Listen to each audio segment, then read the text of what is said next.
Morning class 7th। आज हम लोग क्या पढ़ेंगे? आज हम लोग हिंदी रीडर पढ़ेंगे। तो सभी बच्चों मेरे साथ अपनी हिंदी रीडर उत्सव की हिंदी की पाठ्य पुस्तक को ओपन करिए, इसकी विषय सूची ओपन करिए। सब लोग एक बार सिलेबस देख लीजिए। आज आप लोग का सिलेबस मैं हाफ ईयरली कंप्लीट करा दूँगी। देखिए एक बार चेक कर लेते हैं हम लोग का सिलेबस कहाँ से आ रहा है। देखिए हम लोग का चैप्टर नंबर 9 to 16 आ रहा है, ठीक है। तो मैंने चैप्टर नंबर 9 आप लोग को बोला है कि खाली आप लोग को रीडिंग करनी है। चैप्टर नंबर 10 पार्ट 7 में मैंने आप लोग को पढ़ाया था। चैप्टर नंबर 11 मैंने पार्ट 8 में पढ़ाया था। चैप्टर 12 की रीडिंग करनी थी आप लोग को। चैप्टर 13 आप लोग को पार्ट 9 में पढ़ाया था। चैप्टर 14 मैंने पार्ट 10 में पढ़ाया था। चैप्टर नंबर 15 जो है आपकी भारत की अनुपम कलाएँ, इस चैप्टर को आप लोग कट कर दीजिए। ये चैप्टर आप लोग का हाफ ईयरली में नहीं आएगा, ठीक है। इस चैप्टर को सभी बच्चे कट कर दें। चैप्टर नंबर 16 जो है आप लोग का, वो मैं आप लोग को पार्ट 11 में पढ़ाऊँगी वीडियो। आज चैप्टर नंबर 16 पढ़ने के बाद हम लोग का कोर्स कंप्लीट हो जाएगा। तो आज हम कौन सा चैप्टर पढ़ेंगे? चैप्टर 16 नीलकंठ। पार्ट 11 रहेगा वीडियो का। आज आप लोग का कोर्स कंप्लीट हो जाएगा। तो सभी बच्चे मेरे साथ चैप्टर नंबर 16 को ओपन करिए।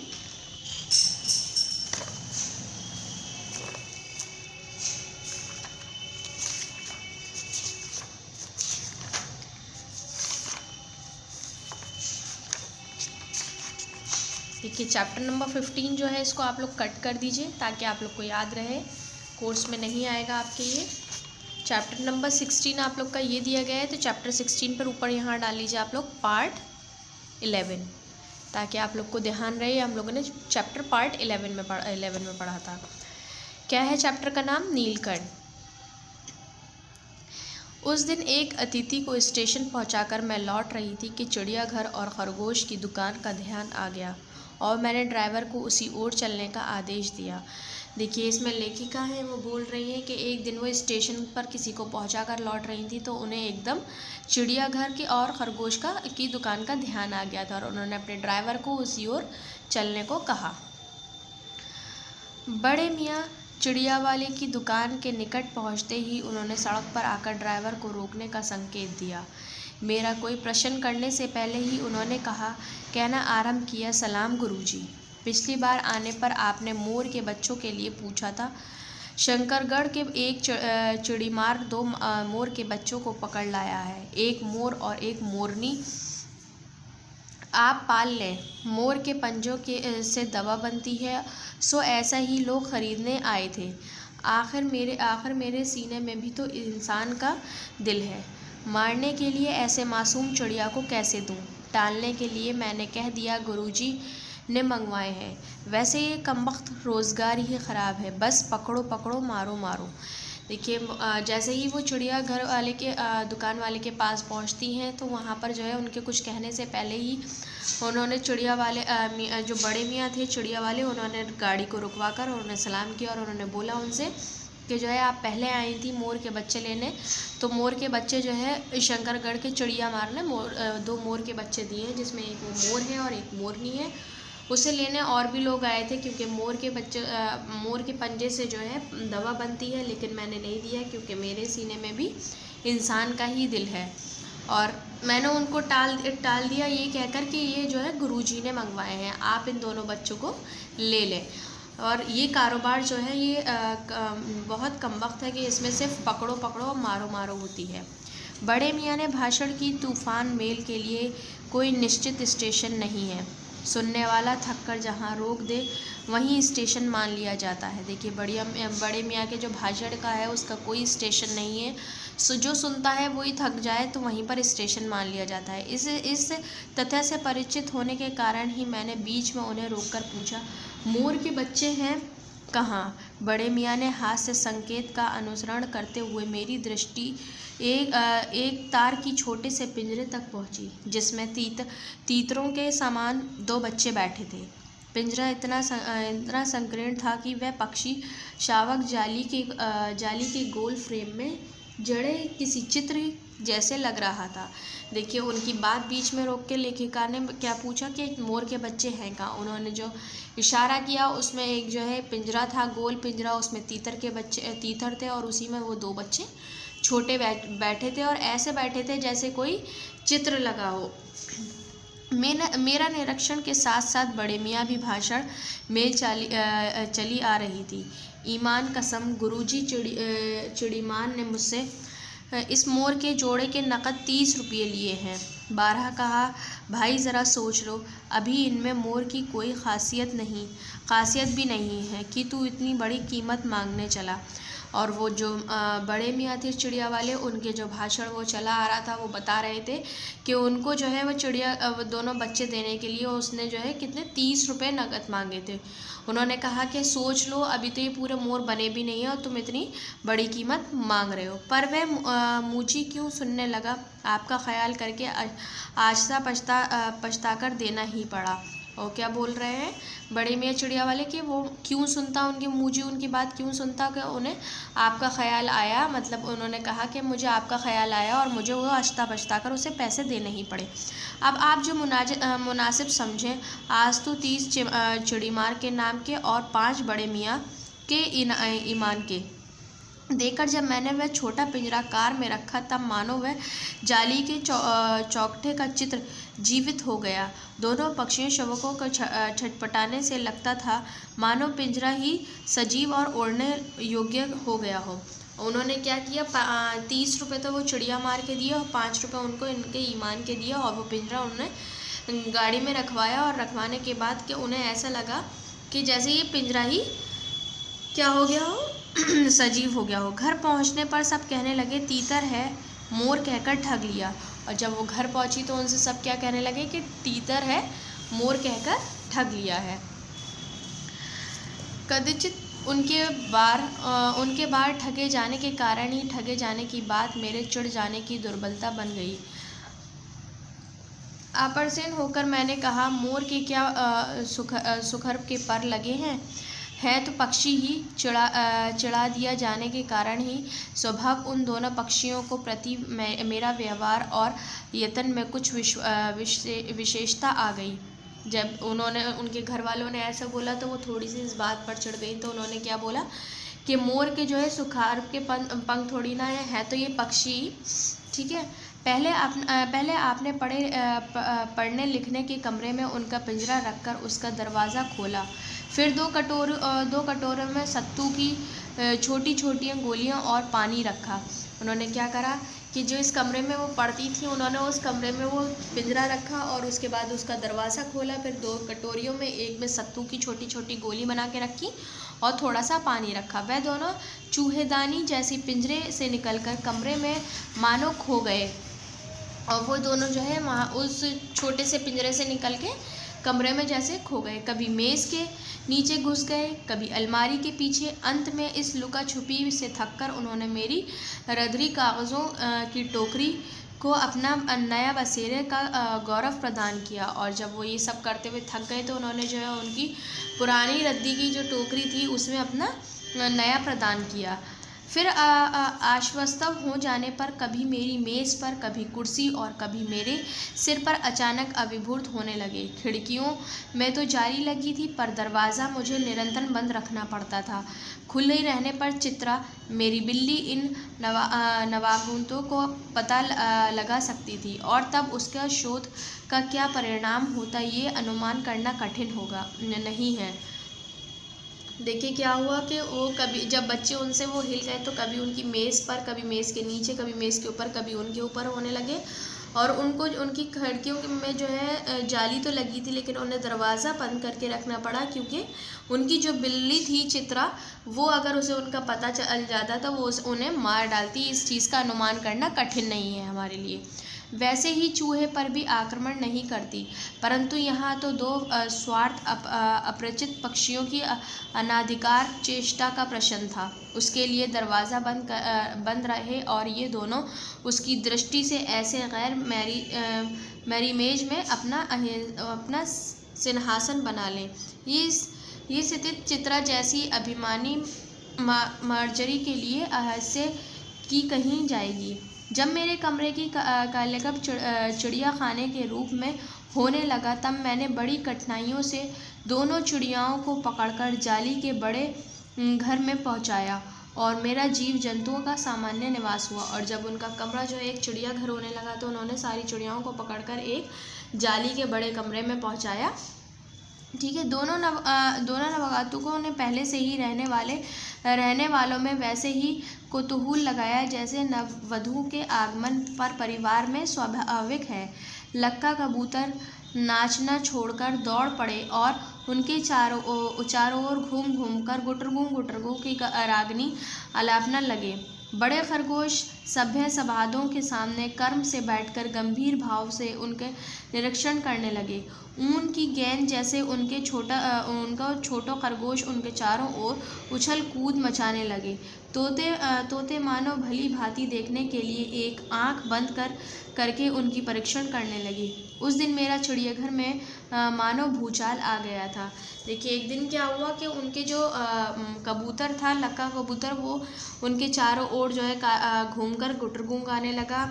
खरगोश जो था उन्हें बैठ करके देख रहा था और उसके जो छोटे छोटे खरगोश थे वो ऊन की गोले की तरह जो है इधर से उधर हो रहे थे। और जो तोता था वो उन्हें एक आंख बंद करके देखने लगा। उनके चिड़ियाघर में ऐसा हो गया था जैसे मानो कोई भूचाल आ गया हो। धीरे धीरे दोनों मोर के बच्चे बढ़ने लगे। उनका कायाकल्प वैसे ही क्रमश और राग में था जैसा इल्ली से तितली का बनना। देखिए, जो उनके धीरे धीरे जो है मोर के बच्चे थोड़ा बढ़ने लगे थे और उनका ऐसे ही राग में था जैसा इल्ली से तितली का बनना होता है। मोर के सिर की कलगी और सघन ऊंची तथा चमकीली हो गई। चोंच अधिक बंकिन और पैनी हो गई। गोल आँखों में इंद्रनील के नीलाभ द्युति झलकने लगी। लंबी नील हरित ग्रीवा की हर भंगमी में छुपछाई तरंगें उठने गिरने लगी। दक्षिण वाम दोनों पंखों में सलेटे और सफ़ेद आलेखना स्पष्ट होने लगी। पूंछ लंबी हुई और उसके पंखों पर चंद्रिकाओं का इंद्रधनुष रंग उद्दीपित हो उठा। देखिए, उनके जो है जैसे मोर होता है ऐसे ही उनके अंदर सब ये बदलाव आने लगे। उनकी जो है चोंच थोड़ी पैनी हो गई और इंद्रधनुष के तरह रंग पंखों में आने लगे। रंग रहित पैरों और गौरवील गति ने एक नई गरिमा से संचित कर दिया। उसकी गर्दन ऊंची कर देखना, विशेष भंगिमा के साथ उसे नीची कर दाना चुगना, पानी पीना, टेढ़ी कर शब्द सुनना आदि क्रियाओं में जो सुकुमारता और सौंदर्य था उसका अनुभव देखकर ही किया जा सकता था। गति का चित्र नहीं आका जा सकता। मोरनी का विकास मोर के समान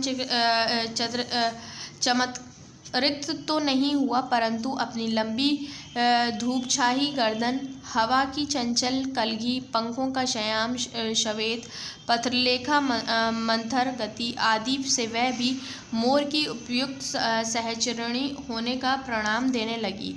नीलाभ ग्रीव के कारण मोर का नाम रखा गया नीलकंठ और उसकी छाया के सामने रहने के कारण मोरनी का नामकरण हुआ राधा। देखिए, उसके नाम क्या, मोर का नाम क्या रखा गया, नीलकंठ, और मोरनी का क्या रखा गया, राधा।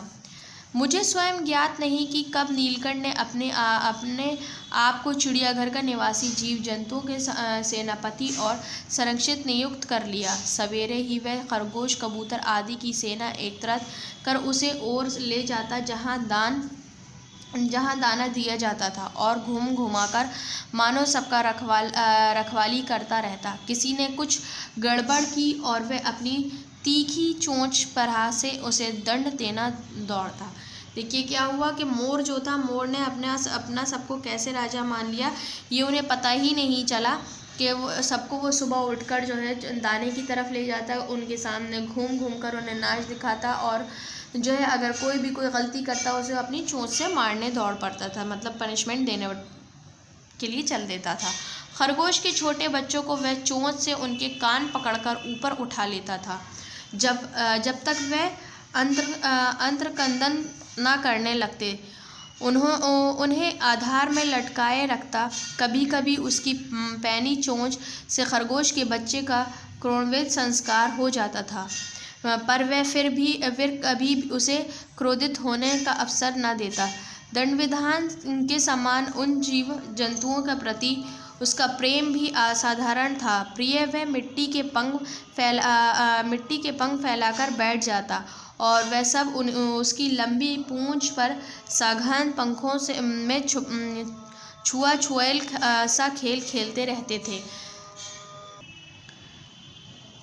ऐसे ही किसी स्थिति में एक सांप जाली के भीतर पहुंच गया। सब जीव जंतु भागकर इधर उधर छिप गए। केवल एक शिशु खरगोश सांप की पकड़ में आ गया। निगलने का प्रयास में सांप ने उसका आधा पिछला शरीर तो मुंह में दबा रखा था, शेष आधा जो बाहर था उसमें ची ची का स्वर इतना तीव्र नहीं निकल सकता था कि किसी को स्पष्ट सुनाई दे सके। नीलकंठ दूर ऊपर झूले में सो रहा था। उसी के चौंकने कानों ने उस मंद स्वर की व्यथा पहचानी और वह पूंछ पंख समेटकर सर से एक झपट्टे में नीचे आ गया। स्वभाव अपनी सहज चेतनी से ही उसने समझ लिया होगा कि सांप के फन पर चोंच मारने की खरगोश को भी घायल हो सकता है। देखिए, एक दिन क्या हुआ कि एक उस पिंजरे के अंदर क्या हुआ, एक सांप आ गया और सब तो इधर उधर भाग गए। सारे जितने चिड़िया खरगोश वगैरह थे वो सब भाग गए, लेकिन एक खरगोश का बच्चा जो था वो उसके मुंह में आ गया। उसने उसका पिछला हिस्सा तो अपने मुंह में दबा रखा था और आगे का हिस्सा उसका बाहर था, लेकिन उसकी आवाज़ इतनी धीरे निकल रही थी कि वो किसी को सुनाई नहीं दे सकती थी। लेकिन नीलकंठ को वो उसकी आवाज़ सुनाई दी। उसने अपने पंख उनको सबको समेटा और नीचे आया और उसने ये सोचा कि अगर वो उसके पंख पे चोंच मारेगा तो उससे जो है खरगोश भी घायल हो सकता है। उसने सांप को फन के पास पंजों से दबाया और फिर चोंच से इतना प्रहार किया कि वह अधमरा हो गया। पकड़कर ढीली पड़ती ही खरगोश का बच्चा मुख से निकला तो आया, परंतु निश्चेष सा वहीं पड़ा रहा। राधा ने सहायता देने का आवश्यकता नहीं समझी, परंतु अपनी मंद केका से किसी असामान्य घटना की सूचना सब और प्रसारित कर दी। माली पहुंचा, फिर हम सब पहुंचे। नीलकंठ जब सांप को दो खंड पर चुका तब उसे शिशु खरगोश के पास गया और रात भर उसे पंखों के नीचे रखा उछड़ता देता रहा। कार्तिकेय ने अपने युद्ध वाहन के लिए मयूर को क्यों चुना होगा, ये उस पक्षी का रूप और स्वभाव देखकर समझ में आ जा सकता है। देखिए, उसके बाद क्या हुआ कि उसने जो है ने अपनी पंजों से जो है उसका फन पकड़ा सांप का और उसके बाद उसे इतना चोंच से मारा कि उसने जो है खरगोश को छोड़ दिया। खरगोश बाहर तो निकल आया, लेकिन वो ऐसा हो गया कि वो वहीं पर पड़ा रहा। जब सब वहाँ पर माली पहुँचे, बाकी सारे लोग पहुँचे, तो उन्होंने देखा कि वो खरगोश को सांप को मार चुका था और उसने खरगोश को रात भर अपने पंखों के नीचे रखा और उसकी देखभाल करता रहा। मयूर लोकप्रिय वीर पक्षी है, हिंसक मात्र नहीं। इसी से उसे बाज, चील आदि के श्रेणी में नहीं रखा जा सकता, जिनकी जीव की क्रूर कर्म है। नीलकंठ में उसकी जगती विशेषताओं तो थी ही, उनका मानवीकरण भी हो गया था। मेघों की सांवली छाया में अपने इंद्रधनुष के गुच्छे जैसे पंखों को मंडलाकर बनाकर जब वह नाचता था तब उस नृत्य में एक सहजता लय ताल रहता था। आगे पीछे दाहिने बाहिने क्रम से घूम घूम कर वह किसी लक्ष्य शाम पर ठहर जाता था। राधा नीलकंठ के सामने नहीं नाच सकती थी, परंतु उसकी गति में भी एक छंद रहता था। वह नृत्यमगन नीलकंठ की दाहिनी ओर के पंख को छूती हुई बाईं ओर निकल आती थी और बाईं पंख को स्पर्श में दाहिनी ओर। इस प्रकार उसकी परिक्रम में भी एक पूरक ताल परिचय मिलती थी। नीलकंठ ने कैसे समझ लिया कि उसका नृत्य मुझे बहुत भाता है, ये तो नहीं बताया जा सकता, परंतु अचानक एक दिन वह मेरे जालीघर के पास पहुंचते ही अपने झूले से उतरकर नीचे आ गया और पंखों से सतरंगी मंडलाकर छाता तानकर नृत्य की भंगिमा में खड़ा हो गया। तब से ये नृत्य भंगिमा नित्य का क्रम बन गई। प्रिय मेरे साथ कोई न कोई देशी विदेशी आतिथ्य भी पहुंच जाता था और नीलकंठ की मूर्धा को अपने प्रति सम्मानपूर्ण समझकर विस्मय भीभूत उठ जाता था। कई विदेशी महिलाओं ने उसे परफेक्ट जेंटलमैन की उपाधि दे डाली।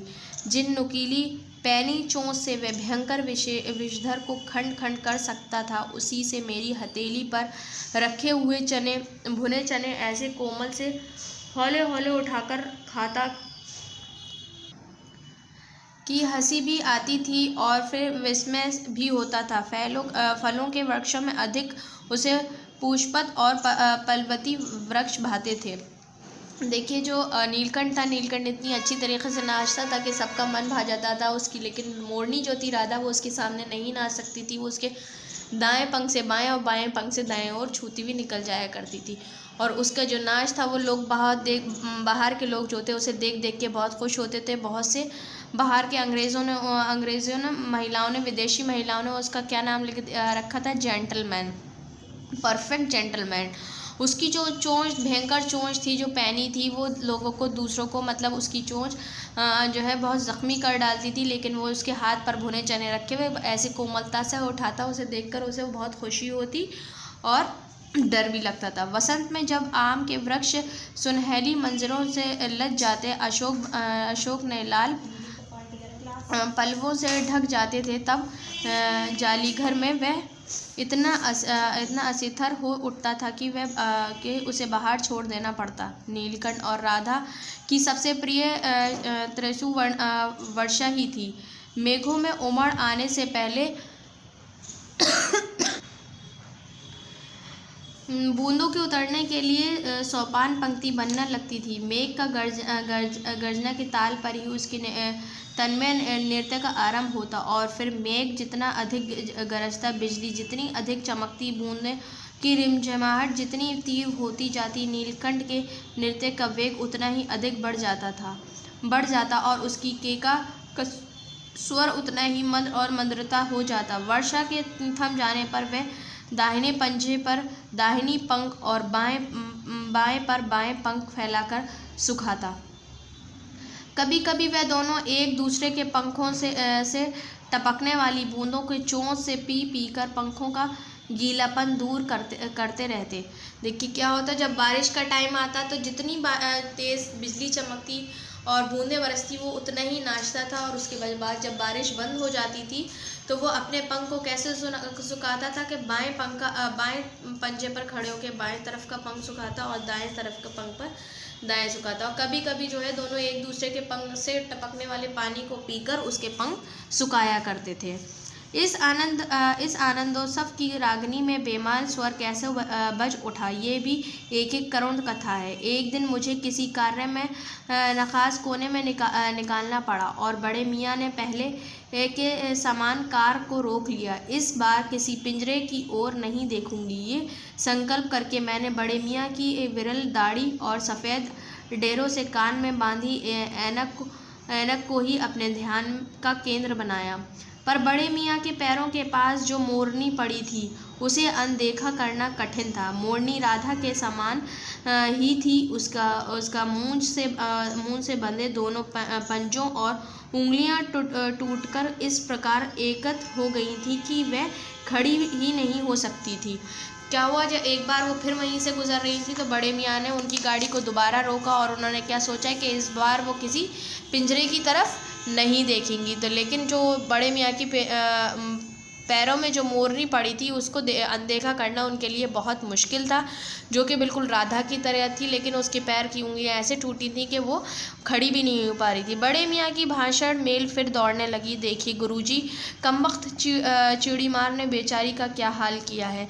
ऐसा कहीं चिड़िया पकड़ी जाती है? आप ना आई होती तो मैं उसी के सर पर इसे पटक देता। मैं आपसे भी यही अधमरी मोरनी ले जाने को कैसे कहूँ।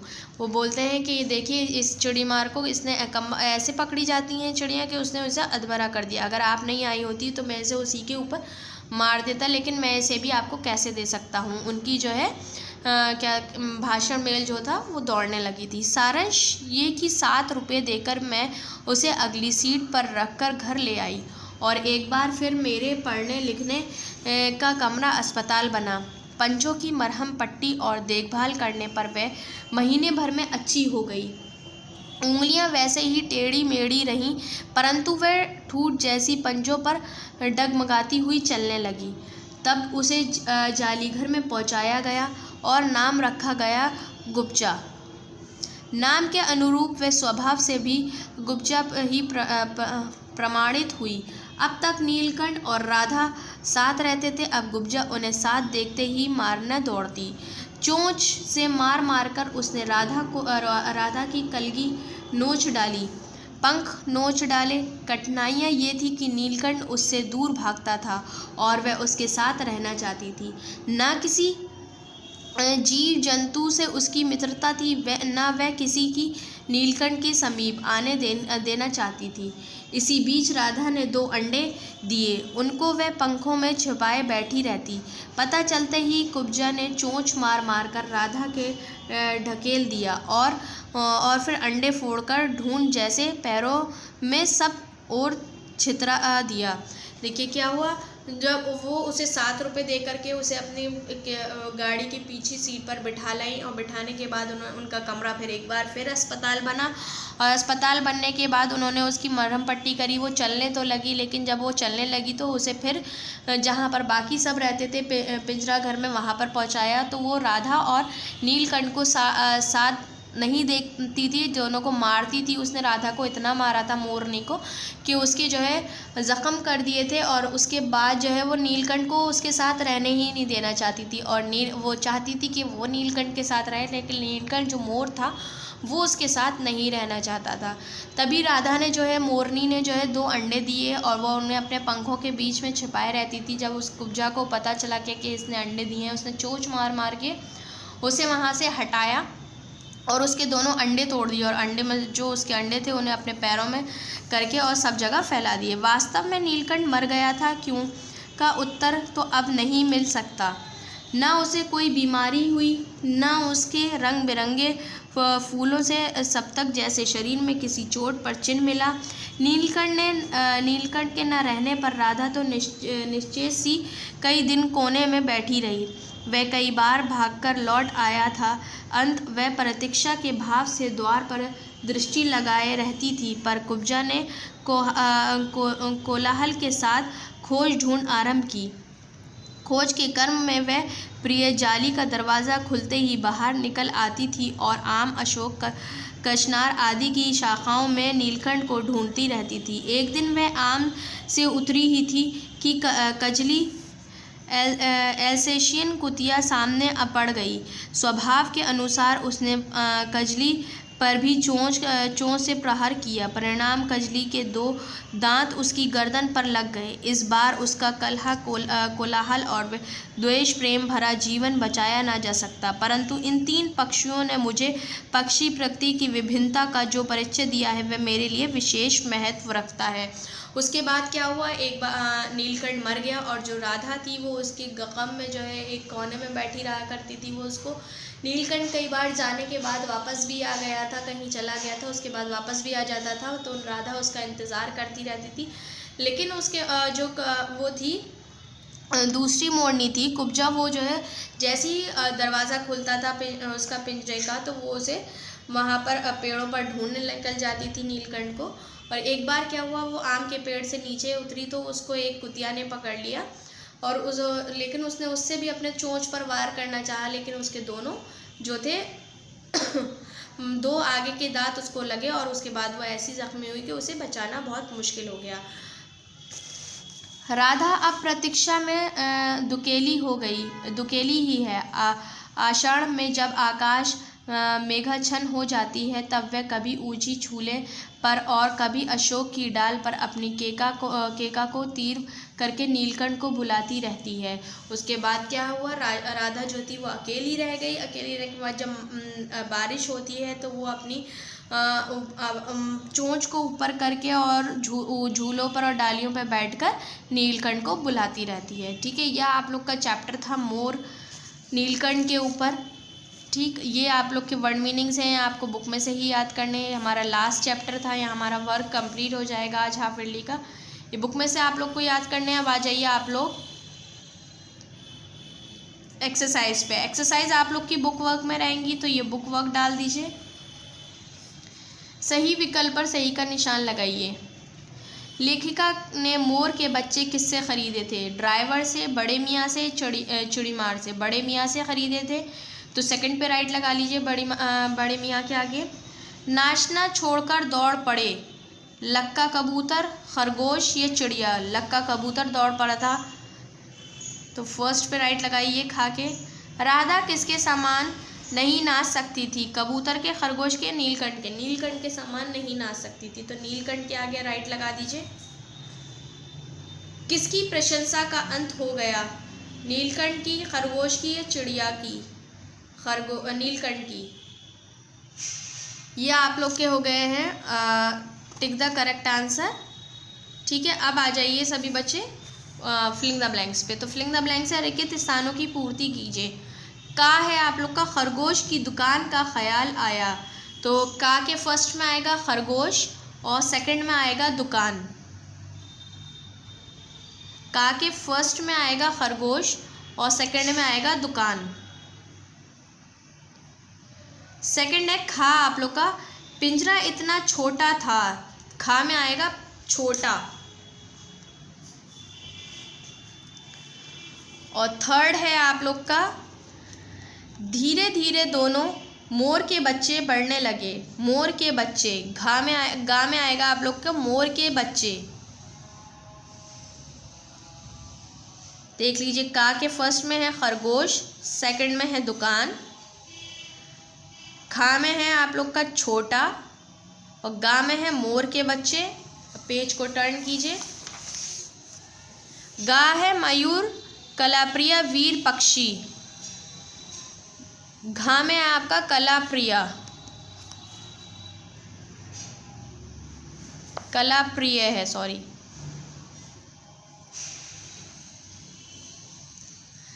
अड़ा है कई बार वह जाली के घर से निकल भागा। जाली, अड़ा में आएगा जाली। अब देखिए थर्ड हेडिंग क्या है आपका? सही वाक्य के सामने सही तथा गलत वाक्यों के सामने गलत का चिन्ह लगाइए। लेखिका ने बड़े मियाँ से मोर के 2 बच्चे खरीदे, राइट। फर्स्ट में आएगा राइट। सेकंड है आपका ख्याल करके आस्ता पछता कर देना ही पड़ा। सेकंड में भी आएगा राइट।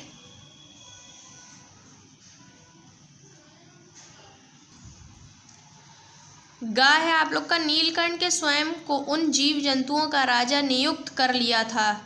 थर्ड में भी आएगा राइट। अब आ जाइए घा किसी को स्पष्ट सुनाई न दे सके। फोर्थ में है आप लोग का रॉन्ग। फिफ्थ है कई विदेशी महिलाओं ने उसे परफेक्ट जेंटलमैन का उपाधि दे डाली, राइट। फिफ्थ में भी आप लोग का आएगा राइट।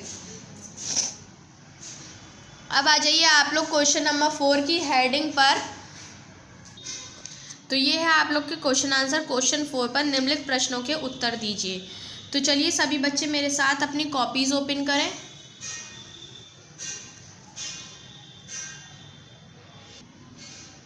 ये रही आप लोग की हिंदी की कॉपी।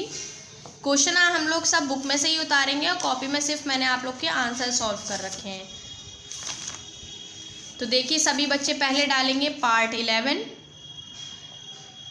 पार्ट 16 नीलकंठ चैप्टर का नाम है। 4 हेडिंग डालिए। 4 निम्नलिखित प्रश्नों के उत्तर दीजिए। क्वेश्चन 1 देख लीजिए। क्वेश्चन 1 आप लोग का क्या दिया है? घर पहुंचने पर सब क्या कहने लगे। फर्स्ट क्वेश्चन है आप लोग का, घर पहुंचने पर सब क्या कहने लगे।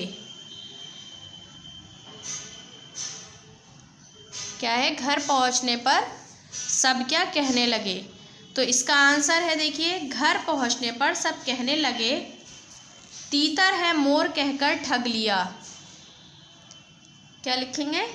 घर पहुंचने पर सब कहने लगे तीतर है मोर कहकर ठग लिया। देख लीजिए आंसर सही से लिखना है सबको। उत्तर का डालिएगा, उसके बाद आंसर लिखिएगा। पहले क्वेश्चन लिखना है, फिर आंसर लिखना है।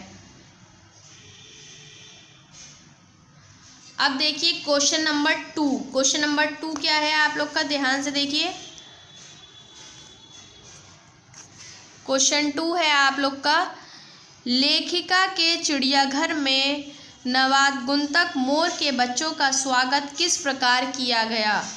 ठीक है, खा क्वेश्चन उतारिए कॉपी में सब लोग। लेखिका के चिड़ियाघर में नवागंतुक मोर के बच्चों का स्वागत किस प्रकार किया गया। ये खा क्वेश्चन उतारने के बाद उत्तर लिखेंगे खा। लेखिका के चिड़ियाघर में उत्तर लिखना है। देखिए, लेखिका के चिड़ियाघर में नवागंतुक मोर के बच्चे का स्वागत नतवधू की भांति किया गया।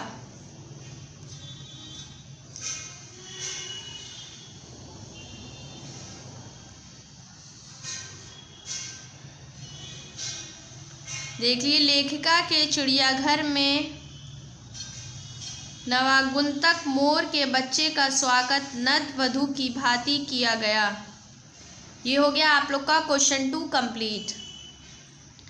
अब क्वेश्चन 3 देखिए, गा क्या है। क्वेश्चन 3 देख लीजिए सभी। क्वेश्चन 3 है, नीलकंठ अन्य साथी पशु पक्षियों का रक्षक सेनापति भी था और मित्र भी कैसे। ठीक है, क्वेश्चन गा उतारिए अपनी कॉपी में और उसका आंसर मैं आप लोग को बता रही हूँ, लिखिए। देखिए, नीलकंठ अन्य साथी पशु पक्षियों का रक्षक सेनापति भी था और मित्र भी, क्योंकि विपत्ति आने पर वह उनकी सहायता करता था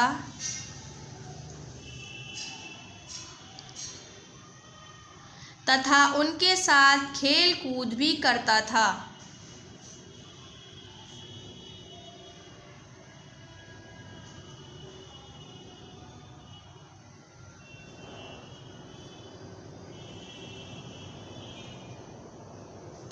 देख लीजिए फिर, नीलकंठ अन्य साथी पशु पक्षियों का रक्षक सेनापति भी था और मित्र भी, क्योंकि विपत्ति आने पर वह उनकी सहायता करता था तथा उनके साथ खेल कूद भी करता था।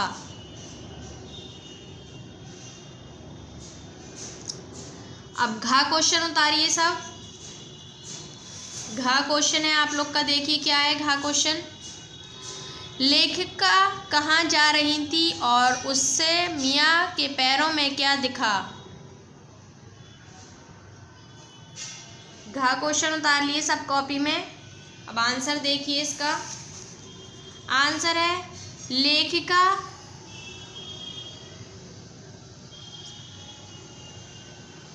लेखिका नरवास्कोना जा रही थी और उसे मियाँ के पैरों में मोरनी दिखी।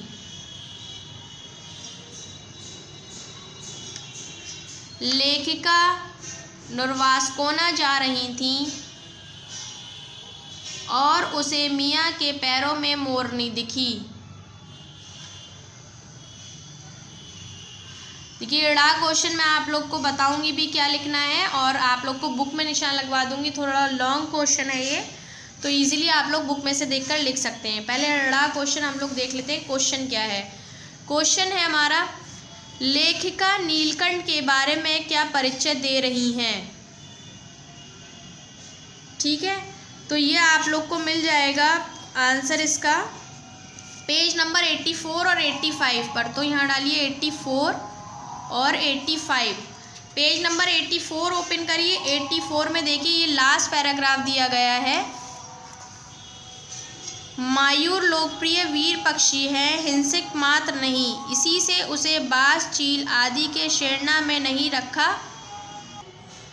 नहीं रखा जा सकता, जिनका जीवन ही क्रूर कर्म है। नीलकंठ में उसकी जातिगत विशेषताएं तो थी ही, उनका मानवीकरण भी हो गया था। मेघों की सावली छाया में अपने इंद्रधनुष के गुच्छे जैसे पंखों को मंडलाकर बनाकर जब वह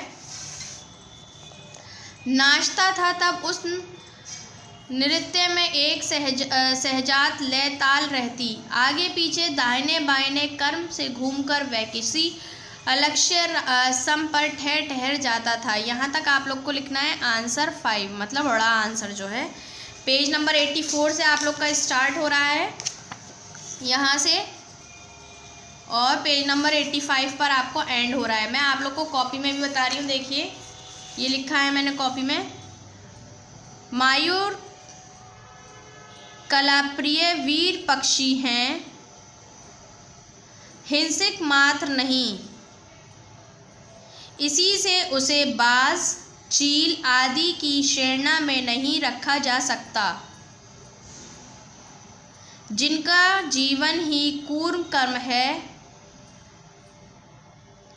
नीलकंठ में उसकी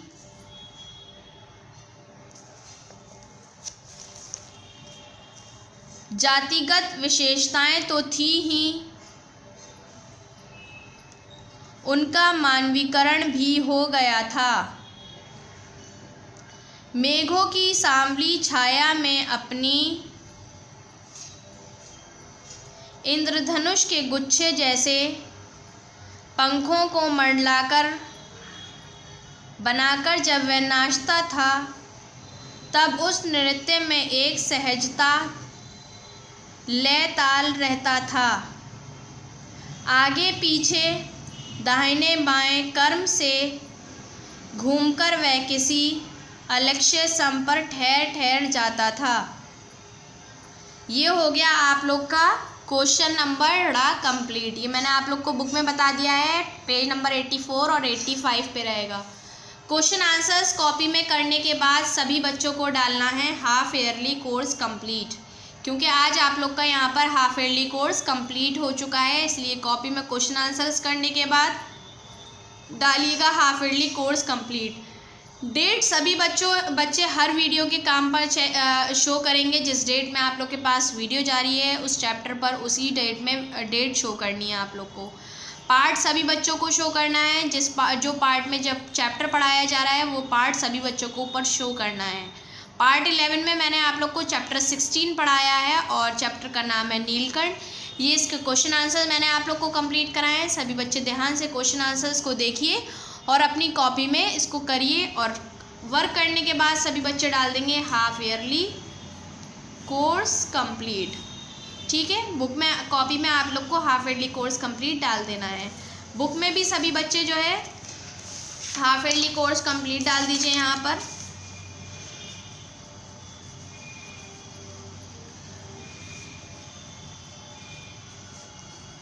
सब डाल दें हाफ ईयरली कोर्स कंप्लीट। ठीक है, चैप्टर नंबर 16 तक सभी बच्चे अपना वर्क कंप्लीट करके कॉपीज़ में हाफ ईयरली कोर्स कंप्लीट डाल दीजिए, बुक में भी डाल दीजिए। अपनी वीडियो को ध्यान से देखिए और अपने चैप्टर को कंप्लीट करिए। Okay, thank you.